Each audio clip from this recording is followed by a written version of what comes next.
1982. Y'all take a look at this first. I'll explain it to y'all. Kind of mess around with it while I'm talking. If y'all look at it, it pulls out from the bottom.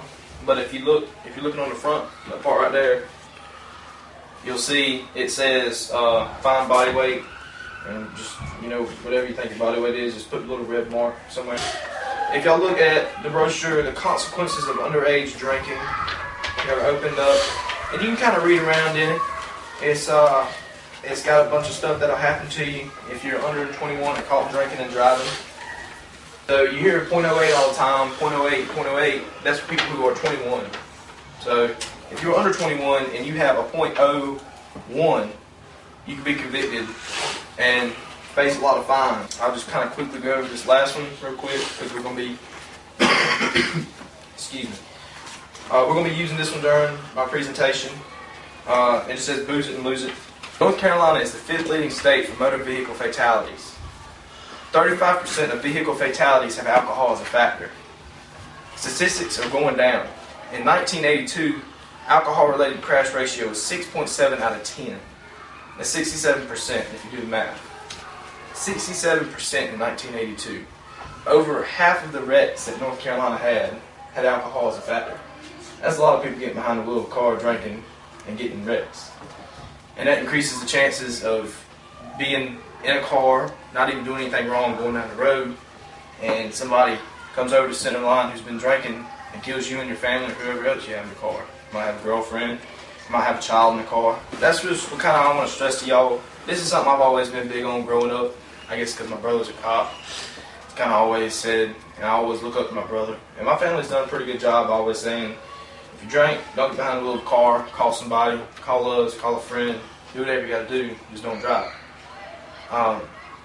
North Carolina State Trooper Elliot Simmons quotes, "The roads are safer because drivers throughout the U.S. are starting to realize this is no joke, and if caught, there will be plenty of jail time," end quote. And Captain Wayne Burton from Wake Forest Fire Department quotes, "I believe the statistics are going down because of the help from the community and activities such as VIP for VIP," end quote. How many of y'all go to Wake Forest? So you've seen the VIP for VIP thing. What did you think about it? I thought you were supposed to go and talking. I told you it was going to be interactive. It was pretty good. Like, it had like a whole scenario. It brought in a car, and like one of the guys was like sitting back and like just narrating like the whole scene and everything. They had like from when you first crashed, and then like what goes through your head and everything, and then they had like different people like acting out like what you would be thinking about and who would come, and then like had like all the cops and the fire department and the ambulance and everything, and they come over there. And a bunch of people got emotional, saying like, because the guy died, of course, just to stress the point.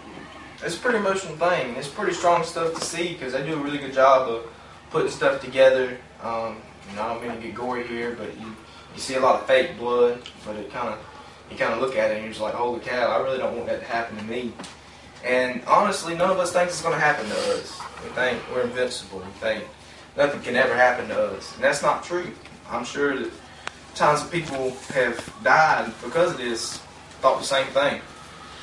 And I personally know some people from Lewisburg. A boy I knew a year ago died. He was driving his truck, been drinking, coming home from a party, doing 95.